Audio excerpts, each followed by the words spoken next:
Era Dima Soressan Barbada.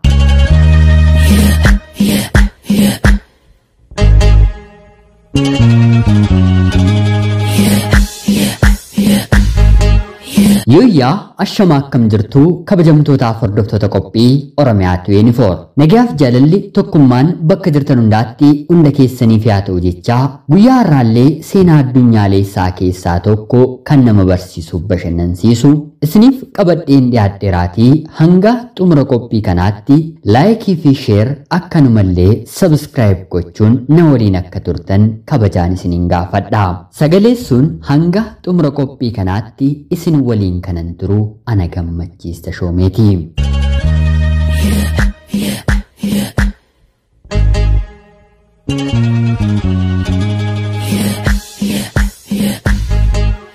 Fuudhuudhaaf yookiin immoo heerumuuf jaalallee qabachuuf yeroo kamuu taanaan gita ofii barbaaddachuun addunyaa kanarra waanuma jirudha. Dubartiin umrii waggaa 15 dhiira waggaa 30 yoo kaadhimmatte maal taatee hiriyaa kee nyaattee fixxe moo kan ati gita kee kan hin taaneen hiriyaa kan baafattu jedhanii sheekumatu.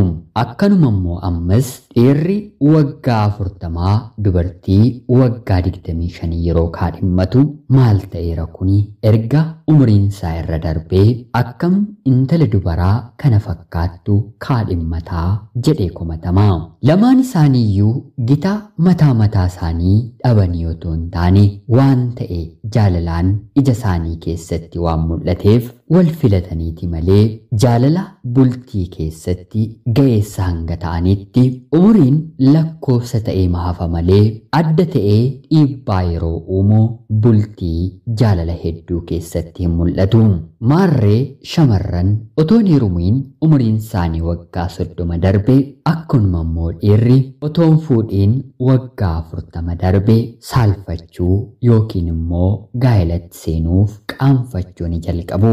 Isa dhiiraadhaan maaliif hin fuutuu jedhanii yeroo gaafatan kaayyoo yookiin immoo karoora galman barbaadarra hin geenye kanarra sanarra yeroon ga'u nan fuudhaa jedhanii dubbatatu. Gariin immoo maatii kiyyan gargaaraa obbolaan koo harka kiyyarra jiru yoon fuudhe kun hunduu adda cituu yookiin immoo laaffachuu waan danda'uuf dura gatiin maatiin kiyyanatti baasan nan kaffalaa fi jedhanii dubbatu. Warreen shamarraa bira yeroo deemamu garuu deebii gara biraa waliin fakkaannetu jira. Isheen tokko hojjaa dheeraa barbaaddi. Isheen tokko immoo hojjaa dheeraa bifti isaa diimaa rifeensi isaa luuccaa maallaqa kan qabu sooressa wanta isheen jaallatu yeroo hedduu kennuufii danda'u otoo barbaaddu guyyaan irra darbee dargaggoo 3-4 al takkaatti maaloo nutti heerumi jedhamtee kadhatamaa turtee booddeerra garuu umriin bira darbee hunduu biraa deemanii kanneen fuudhuuf ishee kadhatan dhabdee warra ishee kadhachaa turan erga fuudhaniillee jireenya isaanii keessa seenuun jeequuf kan yaaltu tokko lama miti. Maarree waa malee haal duree irratti yaadota kana isiniif hin kaasne. Dargaggoo umrii waggaa 43dha. Tarii maaliif dargaggeessa naan jettu ta'a. Haa ta'uutii garuu hanga hin fuunetti qofaa waggaa amma kanaa erga jiraatee wanti isaan jedhu hin qabu. Yeroo hedduu fuudhuuf yaalii godheera. Dhumarratti garuu carraan kan isa dhaqqabe dubartii umuriidhaan waggaa 34 guutte bifaan dhaabbiidhaan bareedduu hafee kan hin qabne haa ta'uutii garuu sababoota hedduu of bira otoo keessuu otoo hin heerumiin haftetu carraa isa dhaqqaba. Innis fuudhuudhaaf isheenis heerumuudhaaf hiriyoota hedduu umrii isaanii keessatti waliin dabarsaniiru. Haa ta'uutii garuu bultii ijaarrachuudhaaf hanga kanaa turuu isaaniitiif lamaanuu sababa armaan dura isiniif hin kaase garaa gara qabu.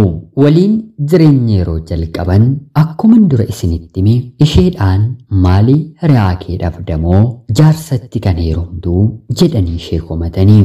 Isaatiin immoo dubartiin ati fuute umuriin isheerra darbeeraa daa'imallee siif godhachuu hin dandeessu hiikuun kee waanuma hin oollee jedhanii isatti dubbatu. Waggoota hamma kanaaf qofaasaa mana tokko keessa jiraachaa waan tureef haadha manaa argachuu isaatu gammachuu isaaf ta'e malee waa'een umurii ishee hanga kanaatti dhiibbaa isarratti hin uumne. Isheenis erga heerumuun irra darbeera jedhamtee maqaa hedduu baattee ofiifis maatii ishee irrattis amala garaa baastee carraa kana argatte. Namni itti heerumte kuni qabeenya gahaa, mana, konkolaataa, bakka hojii dhuunfaa ni qaba. Ishiin illee barattee xumurtee akka dubartoota kaanii kutaa 10tti 12tti kan dhaabbatti otoo hin taane digirii, maastarsii, dooktarii taatee biyya isheellee kan tajaajiltudha. Innis hojii dhuunfaa mataa isaatiin hojjetuuf dargaggoota hedduuf carraa hojii banee jireenya qananii lafa kanarratti jedhamtu jiraachaa nama jiru gameessa nama cimaadha. Haa ta'uutii garuu jarreen kun walitti dhufanii bultii erga jalqabanii booda firii gaa'elaa kan ta'e daa'imni argamuu hin dandeenye. Waggaa 2 waggaa 3 erga yaalanii booda homaa bor qabeenya horatan dhiirri yookiin dhalaan dhalattee dhaaltu isaan gidduutii argamuun dadhaba. Lamaanuu nama barate waan ta'aniif kan barate immoo Rabbi caalaa imimmaansaa dhangalaasee yaa Rabbi gadameessa koonaaf bani firii akkan argadhuuf na gargaari jedhee kadhachuu caalaa sirna saayinsaawaa waan hordofuuf mana yaalaa deemnee eenyu bira rakkoon akka jiru ni ilaallaa jedhanii wal gaafatanii. Akkuma jedhanis mana yaalaa deemu. Haaldureewwan barbaachisaman erga guutamanii booda firiin qorannoo isaanii ni dhufa. Lamaan isaaniiyyuu daa'ima godhachuu ni danda'u. Yeroo kanatti dooktarri isaan yaale jabaadhaatii ammayyuu yaalaa lamaan keessaniifiyyuu umriin hin dabarree jedhee isaan gorsaa. Yeroo kanatti umriin haadha manaa waggaa 37 guuteera. Haftee waggaa tokkoon yaalanii ammas gara mana yaalaatti deebi'anii. Si'a kana garuu qorannoon isaanii gara biraa ta'e. Lamaan isaaniiyyuu daa'ima godhachuu hin danda'anii. Kun dhaga'uufuu naasuudha mitiiree otoo gara nama tokkoodha ta'ee tokkoon isaanii furmaata barbaaddatu. Waggaa dura lamaanuu firii argachuu kan danda'ani ta'anii si'a kanammoo firii yeroo dhaban gaddi mana isaanii dhufe.